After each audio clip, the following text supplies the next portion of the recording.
This last day, I know, and literally last night I was going to bed and I had a totally different message in my heart. I really did. And as I've been spending time in the back and just worshiping with you and watching what God's done in you and just seeing you, I hope this is okay, I hope this doesn't seem weird, but just seeing you the way that He sees you is a really powerful gift. Like I don't see probably what you see. You see on the inside, maybe some of your shortcomings and maybe even some things that you're proud of that's okay. But it's interesting to see the way that God sees you, and I feel like that's a gift. When we see people the way God sees people, it's game changer. And so I've just loved it. I love spending the week with you all. We've had such a good time, and we've talked about a couple things. I'm gonna hop in because I got a lot to share, and some I think we're gonna have a good time. Number one, we talked about walking the light, and a lot of you. How many of you this week have walked into the light? I just wanna. Where you at? Okay. Love it.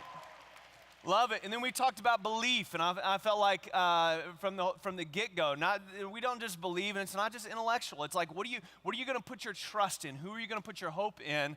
And then we talked about obedience, and I love Steve's word last night. It's just about, that it's about walking like Him. 1 John 2:6, if anyone claims to be in Christ, he must live, or the literal translation is walk as Jesus walked. And if we're going to do that, we're going to talk about the adventure today, y'all. This is one of my favorite days. I get to tell you stories, and I'm going to talk about your heart, and I want to talk to you. I want to say it from the very beginning. I believe that God has created you to be burning men and women that carry the passion and love of Jesus wherever you go, and I'm excited about that. But before we talk about that, anytime you talk about walking like Jesus, if you're going to talk about living in the light, and then you're going to talk about really believing, you're going to say, okay, I want to obey you, meaning as soon as the kingdom road rises, I want to take steps. The first thing that I ask any adventure that I ever go on is, number one, who's coming? Right? Adventure by yourself is lame. So second of all, who's coming and where are we going?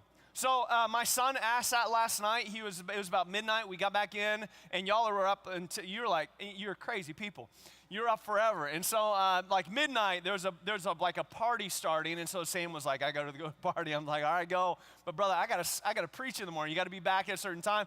And so he takes off, and so I'm watching my watch, and 12:15 rolls by, 12:30 rolls by, 12:45. But my son was raised like we're a we group, like we're like family people, like we're in, like he just hopped into your family, like he's a part of you. And so he's just been running around and playing and hanging. And then so we're a we group of people. But then he's also an adventurous, and so he wants to know where we're going. And so I'm like going, man, I'm looking 12:45, 12:15. So I'm like, man, I got to get up. Like he could be like straight up just kidnapped and gone, and I wouldn't even know. And so I get up and I walk, and so come to find out, the whole time that I've just been chilling waiting on him, there was this story brewing, and there were 15 of them. They were playing Nerf wars, and they decided to all get on the elevator at 12:15 at night, and in between floors they got trapped. And my son's like in the middle of 15 people on an elevator, 12:30 at night. And so some of San Diego's finest, I've got a picture of it right up here. Some of San Diego's finest had to come and rescue them. Trapped in the elevator for 35 minutes, 15 of them covered in sweat because they were so hot and so greasy and smelly, and not the girls, just okay, everybody. And so that was last night. And so I just wanted to show you that picture and wrap it into my sermon. So there you go. But here's what I want to do. I want to talk about the adventure that we're going on. And so many times, and I really believe this, if we're going to say, okay, I want to walk in the light. And you know what? I do believe in Jesus. And you know what? I want to obey Him. I want to know. So the first thing that some of you do is you go, okay, so I'm going to go to the map. This is what we do when we think about, so what are we going to do? We want to do God's will. It's like the most, and speaking of elevators, it's like the most push button as a pastor. Like as people ask me all the time, the number one question, it's like the number one button in the elevator that people push. What is it? You know what it is? Close the door. Because everybody's in a hurry, like, we gotta go. And then you get stuck, and then you're like, oh man, I don't have time for this, and you freak out. You freak out because you're not going where you thought you were gonna go. And so when you stop on the floor and somebody's getting off, you're like, this isn't where I'm supposed to get off. I've got somewhere else to go. Close the door. I'm not patient. I don't want it. So as a pastor, people ask me all the time, hey Matt, I wanna follow Jesus. I wanna obey. I wanna do this. So what's God's what? Will. And it starts early. If you ask, it's like there's a big map, and there's like, he's got these plans, and I'm just gonna put like X's where I am, and there's like a little key down here of the different things. And if I ask you along the way, like, what's on the map, some of you, when you're in high school, a lot of people are like, they're like, hey, you know, Matt, like I just really wanna know, like, is it God's will for me to date right now? Anybody else? God's will for me to date. Should I just break up with everybody? And they're like, Matt, do I not date? Who do I date? And so they're like, number one question, like, who do I date? And what kind of friend group do I have? But then as soon as you get to be about a height, junior or senior, what's the number one question that everybody asks? Where am I gonna go to college?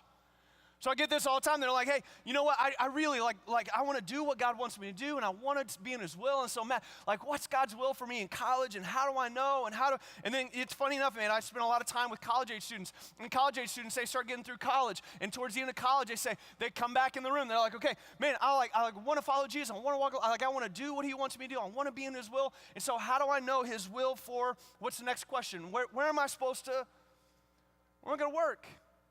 What job am I supposed to go into? Did I just waste 40 years? I don't even want to do what my major is. And so then they get their job and they lay in it for a while, and they finally kind of figure out, well, I kind of like this. And about the time they get ready to go on to the next step, they're like, you know what, I got the job and I got this. And so the next, I'm kind of wondering who I should. And I just want to know, man, it's like, is it God's will? And it's, and then after it's married, it's, should I go to ministry? And should I have kids? And no, they're little crazy people. And they're like, and so here's the thing, like you have all these destinations on a map, and you're like, okay, like, I just want to be in God's will. So here's the thing. So I was supposed to, I wasn't supposed to date. Oh, I dated like a whole bunch of people. Okay, let me adjust the map here real fast. That was a bad decision. We all know that was a bad decision. And so, okay, I took a left. I should have taken a right, so let's get back on the map. Okay, so God, I want you to be at the right college. And then you get into college, and you're like, I don't even like this college. Like, I'm going to community college, and now I'm going to but I really wanted to be in UCLA, but like, okay, so, I just did what I was supposed to do. And I was supposed to have this friend group, and all of a sudden, you start living life on the map, and you're like, man, but how many of you feel like if there's like a map for your life, and there's like clarity where God wants to take you, you kind of feel like you zigged when you were supposed to zag. You took a left when you were supposed to take a right. You dated when you weren't supposed to. You had friends that you shouldn't have had. And all of a sudden you go, man, okay, if this is exhausting. Trying to always figure out, God, like, what do you want me to do? Where am I supposed to walk? How am I supposed to know? God, if you would just tell me what I'm supposed to do, if you would just tell me what your will is, I would do it. Anybody feel like that? And so it's just super interesting because there are all these passages, this Greek word thelema, and let me be nerdy give me like 2 minutes of nerdiness. You all right with that? Okay, so the Greek word is thelema. Thelema is the word will. When you hear the word will, it's a powerful one, and I want you to know it's a powerful one. I don't want you to know, but here's the thing. It's used 64 times in the New Testament, and I just want to read you a couple passages that God's will is in. Number one, Matthew 16, it says, your kingdom come. When he's teaching his guys and his gals how to pray, he says, your kingdom come, your will be done on earth as it is in heaven. John 4:34, he's sitting down with a Samaritan woman, and she takes off, and the guys come back, and they've been getting him some food, and he's like, hey, fellas, I'm full. And they're like, what? And he looks at them, and he says, my food, said Jesus, is to do the will of him who sent me. He's like, man, when I'm doing the will of God, man, it's like I don't even need food. It's like the best thing ever. Matthew 18:14, in the same way your Father in heaven is not willing that any of these little ones should perish. We know that it's not God's will for little kids to go through. Like, if you have questions about the character and nature of God, he says he knows what's on his will. Matthew 7:21, not everyone who says to me, Lord, Lord, will enter the kingdom of heaven, but only the one who does the will of my Father in heaven. And you're like, that's a big statement. Ephesians 5:17 says, therefore, don't be foolish. Don't be a fool. But understand what the Lord's, come on, what his will is. And this is one of my favorites, Luke 12:47. This is Jesus. This is an Old Testament. It says, the servant who knows the master's will and does not get ready or does not do what the master wants will be beaten with many blows. Dang, Jesus. It says the world and its desires pass away, but whoever does the will of God lives forever. This is the confidence we have in approaching God, that if we ask anything according to his will, he hears us. For whoever does the will of my Father in heaven is my brother and my sister and my mother. And it just seems like this word will is so powerful and so strong, but why is it so elusive? Why does it feel like, Lord, I want to do what you want to do, but I never know what you want me to do, and I don't know what college, and I don't know what friends, and I don't know how, and I don't know, and it feels like this question that gets locked up, and some of you are going home, and you're like, but what am I supposed to do? Like, yes, I want to live in life, yes, I believe, yes, I want to obey, and I get some of that, but like day in, day out, what's God's will for my life? But it's interesting, and I'm going to give you some stories to back this up. Thelema doesn't mean what you think it means, y'all. See, so many of us, man, we're trying to live out this Jesus map, and we're trying to, I'm just being honest. We're like, hey, you know what? Okay, Jesus, I like some stuff that you're going to do, and I love some college, but I'm kind of hoping that, like, what's your plan for me? Like, yes, I want to go home and I want to make a difference, but when I make a difference, everybody's going to notice and think I'm awesome, right? Okay, so, after I do that and I go to college, well, like, am I going to find a hot girlfriend? Because that'd be awesome. Like, can you just hook me? Like, if that's on the map for me, I would love that. And just a hot Christian, I said hot Christian girlfriend, so could I just get a hot Christian girlfriend? And then, by the way, I want Christian friends, and I want to be nice to people, but make sure that I have really fun friends, because I love having fun, and I don't want to be lame. I don't want to be hanging out with lame people, and so I said fun Christian friends. Like, I want fun Christian friends that always love me and always support me, and when they they would never turn this. So you start making this map, and then you try to live on the map, and this isn't thelema. See, thelema is this Greek word, and it literally, it's like the guttural root of it is like the beating of a heart. Isn't that cool? The word thelema has very little to do, and I just want you to know, has never had to do with your map. See, thelema is this thing that says it's what's on the heart. See, when we talk about God's will, because we're North American, we love our plans, and we love our, like looking down the future, and we love planning out the things that are be good for us and that are be whole for us. We want to make decisions that are for God, but we also want them to work out for us. And so we live most of our lives trying to figure out the map that Jesus has, wondering, God, why is your will so elusive? Why is it so hard to tell what you want me to do? Why is it like I never feel like I have this direction? Question. If I ask you right now, what's on God's heart, is that a very hard question to answer? Now, if I ask you where you're supposed to go to college, that's going to be tough for you to answer. If I ask you, question, are the fatherless on the Father's heart today?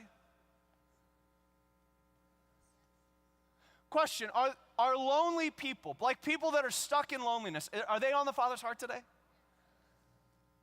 Question, are there some addicted, broken people? Are they on the Father's heart today? Is you walking in joy and walking in authority and walking in who you're supposed to be? Is that on the Father's heart today? And so I just want to tee this up, and then I want to walk through some stories. I just want to tell you that today, as you fix your eyes on going home, and as you decide, what is it that I'm going to leverage my life for, I just want you to know, I want to encourage in you this, because I've seen this for too long. Put down your dumb map. He doesn't need your map. And I want to encourage you, would you pick up his heart? Would you pick up his heart that just says day in, day out, and literally, we talked about this a little bit last night, but I want to flesh this out. Would you pick up his heart and just say, hey, you know what? I want to do, like, wake up in the morning and say, Father, whatever's on your heart today, because that is the seed of your will. That is what you want. Today, you have something on your heart, and I know it. It's on your thelema. It is the thelema, and for me to ignore it would be foolish. For me to ignore it would be not to know you. For me to ignore that thing that I see with my eyes that I know that you long for would be crazy. It'd be crazy for me to spend my life looking at 2 years down the road and to miss what's on your heart today.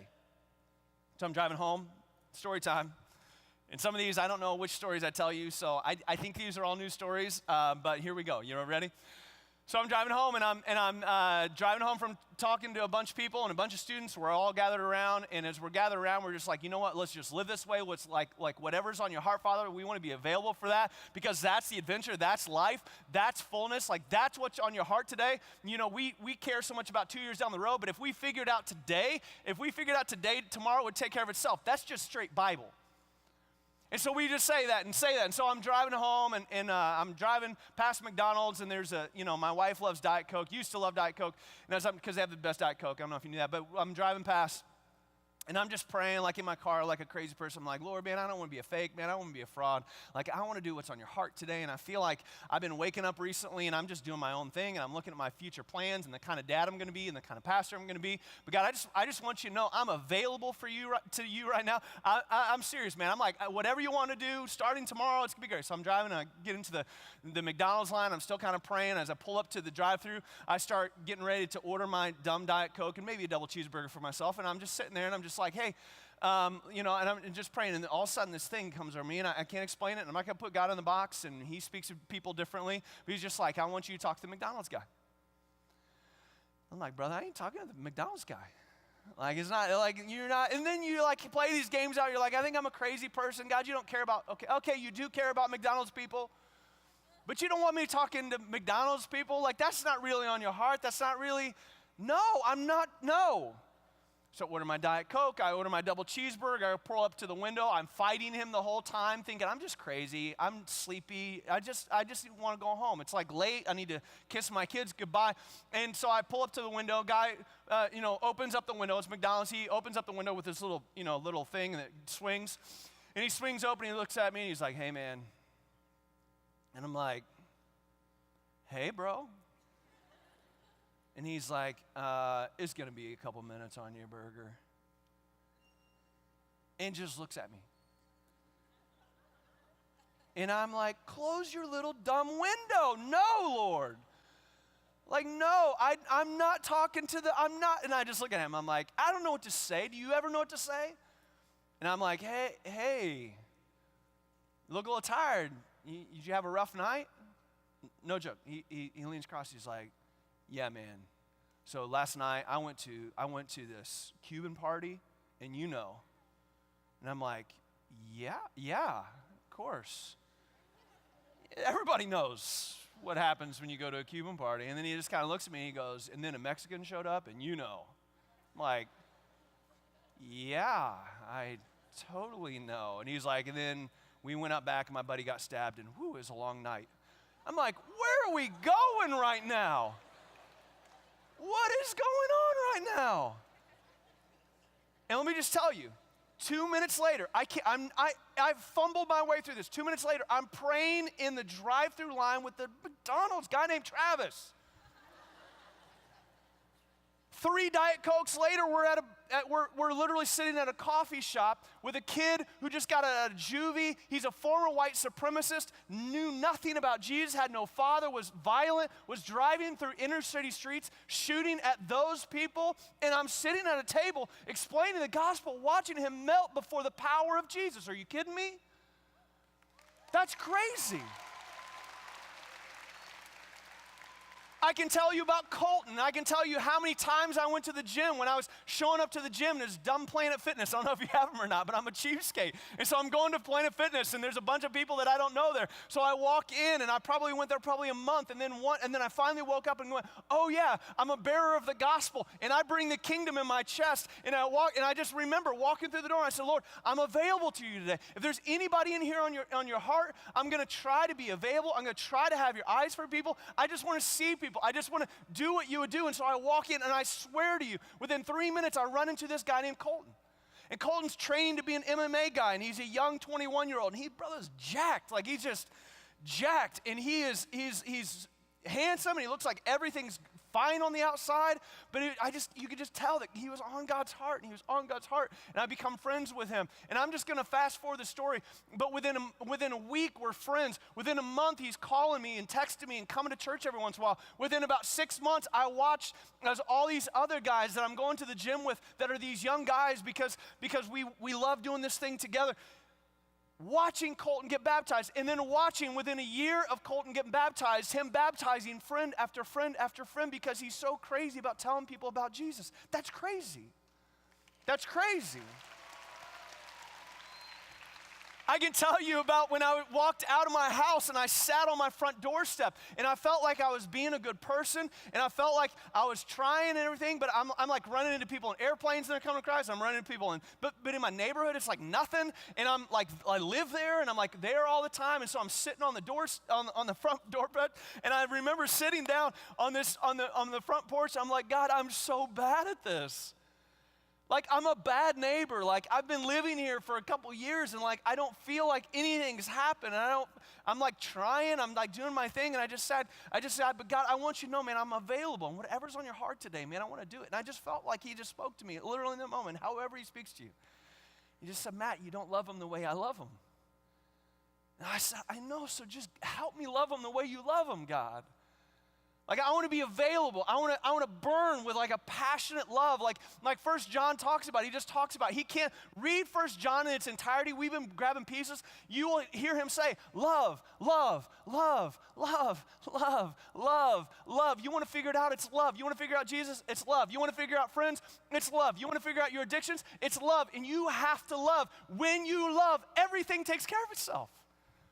And I remember sitting on that doorstep, or on that little front step, and it's like this tiny little thing. And then I just remember literally within, like, I think it might have been that afternoon, the next afternoon, I'm outside, and we had literally had never met this family down the street. We like always did that like hi, hello, wave, like polite thing, like you're mowing your shirt, you're not mowing your shirt, you're mowing your grass. He used to have his shirt off. That's why he said that, and that's super funny. But I was like, who does that? But anyways, so like we do like the mower wave, you know, but then he like comes down and we end up in this conversation, and he's like, what do you think you guys are doing? And I'm like, well, I think we're going to move at some point. He's like, man, why would you guys move? I'm like, because I don't, and he's like, man, that's really hard for my wife and I. We always thought we'd be friends. I'm like, we've never talked, bro. And he's like, as a matter of fact, we just watch the way that you guys parent your kids and the way that you're always trying to love on people, and we've just been noticing for a long time. As a matter of fact, would you mind coming to the birthday party for my daughter? She's turning 1 this weekend, and we'd just love for you guys to be there. I'm like, sure. We walk into the room, and we thought like it's a big party with everybody, and the party was him and his wife and the grandparents on both sides. We walk through the door, and he introduces us and basically tells the entire family about us and the way that we parent and what they've seen in us. And I'm like, we have never, like, what is going on here? Within 6 months, they're both baptized. Within 2 months after that, all grandparents in the room baptized. Walking with Jesus right now, leading Bible studies. That guy is now, that's been 6 years, he is now an ordained pastor at one of our campuses. Are you crazy? That's crazy. That's crazy. But I'm just telling you, like, I want you to see this, and I've got so many stories, and I don't know what I've shared. I've got one with a guy named Breed right now, and it's just blowing up right now, and there's so many stories like this. But there's this beautiful thing, and I don't want you to ever miss this. So many of you are longing for that authority, and you're longing for power, and you're longing to live out, and you're trying your hardest. You're trying to like put it on the map, and you're trying to make these long plans. And I'm just telling you, if I can be your brother for a second, you're making it too hard. You're making it too hard. At the end of the day, you are the sons and the daughters of the King. And you carry the kingdom in your chest and the Holy Spirit inside of you. And he wants to give you. You don't love your friends more than he does. I promise. You don't love your dad that doesn't know Jesus more than you do. I promise. I watched my dad come to Christ. I've watched my siblings come to Christ. I've watched neighbors come to Christ. I've watched his perfect timing. I've watched the love that he's given me for people that I don't know and I can't explain. And it's this emotion of power and grace. And you know, like some people, they're like, you know what, I'm going to go home and I'm really going to work on my prayer life. And you know what, I'm going to go home and I'm really going to work on this. And you know what, I'm going to go home and I'm really going to work on being obedient. And you know what? I'm going to go home and I'm really going to work on just like digging into the word. I'm really bad at that. And you know what? I'm going to really work on sin. And I know you want to make a change, but I'm just telling you, if you'll first wake up and say, Father, I know you. I love you. And I know who you are. Father, would you give me a baptism of love for people today? Would you allow me to see people the way that you see people? Then it's so funny, man, because you wake up and when you literally start saying, I just want to be like Jesus and I want to carry your heart to other people. When you lace up your shoes in the morning, ready to think and act like Jesus, something happens inside of you. And I'm just telling you because, I don't know, it's because like the Spirit of God that he promised, it's like it just gets set on fire when you join him in the thing that he cares about most, and it's loving people, y'all. And all of a sudden, you start loving people. You start living this adventurous life. You start recognizing that fishing for men, because a lot of us want to do this kingdom thing on our own map and by ourselves, but guess what? Fishing, fishing New Testament, fishing with the disciples, it wasn't rod and reel. You know that? Like we're always like, I'm going to go home and I'm going to make a difference and and you go home and you're like, I'm going to fish for men. You grab your pole and you grab your lure and you bzzz, and you're wondering why you're not catching anything. Y'all, Jesus fishing's team sport, like boats, lots of people, nets. It's a community of people that wakes up every morning and says, we want to do what's on the Father's heart today. What in the world's going to happen if we just start to carry that thing in your chest? I'm just telling you, something happens inside of you, and the Spirit of God starts directing every step. And all of a sudden, when you get in the game, when you say, man, I'm going to, whatever is in my way today, whatever you show me, whatever's on the Father's heart today, I'm just going to do it. If I feel like you want me to give compassion, I'm going to give compassion. You know what, Father, if I see somebody that's down, I'm going to speak a word. Encouragement is like, oh, you're so sweet and nice. That's great. Encouragement is you speak into their chest and say, hey, girl, I know who you are, and I know that you're down, but you're made for more than that. Encouragement is so much more powerful than that. But you see people, you love people. Sometimes you walk past homeless people and you pray over them. Sometimes you walk past and you help them. And you know what? All the things in the world would tell you that you're not supposed to because this and that. But sometimes you just have to see people the way Jesus sees people. You need to walk in your schools and you need to see people the way Jesus sees people and just make a commitment. I will act, Father, whatever's on your heart today. But I'm in. Man, when you start doing that, man, prayer just starts popping. You wake up every morning, guaranteed. You wake up in the morning and say, Father, I trust your leadership. I know you're leading me today. I want to do whatever's on your heart today. Watch your prayer life. You wake up every morning and say, Father, I want to do what's on your heart, and you start engaging in the kingdom. Watch how much your sin starts disappearing. I have met very few people that actually get past their sin by focusing on their sin. You know what? You want to feel like you're digging into the Word? I'm telling you, you get in the game, you start watching people's lives change, you start having some baby Christians that need you to coach them, and you don't know what to do, and you don't know what to say, and you've never really dug in. Guess what? You get in the game, and all of a sudden you're like flipping through the Word going, oh man, I don't know what to say to them. I don't know what to say. I've never looked. Some of you have never led a Bible study because you've never loved anybody. Love somebody, man. And this thing comes over you, the Spirit of God comes inside of you, and you walk in the joy, you walk in the love, you walk in the power, the anointing that you were made for, y'all. And you're made for it. You're made for it. And so I just want you to know, man, and I really believe this. You have this divine opportunity to love like Jesus. And not just be nice to people, but like this Holy Spirit, kingdom-fueled, perfect timing, like he knows every hair on other people's heads. He knows your gifting. He knows your wiring. When he comes through you, when he moves through you, it's unlike anything else you've ever seen. And he wants to do that in you. He wants to light you on fire. But don't go home and give your energy to this. Yo, I love you. Do not give your energy for the next 2 years figuring out where you're going to go to college. Don't do it, man. You seek the kingdom first, and I promise you all this stuff will get taken care of. Love people. Walk with people. Most dangerous thing you can say, Father, whatever's on your heart today, I'm in. I'm in. Stand on your feet. I'm going to bless you because this is my last chance with you, all right? Some of you are sleepy.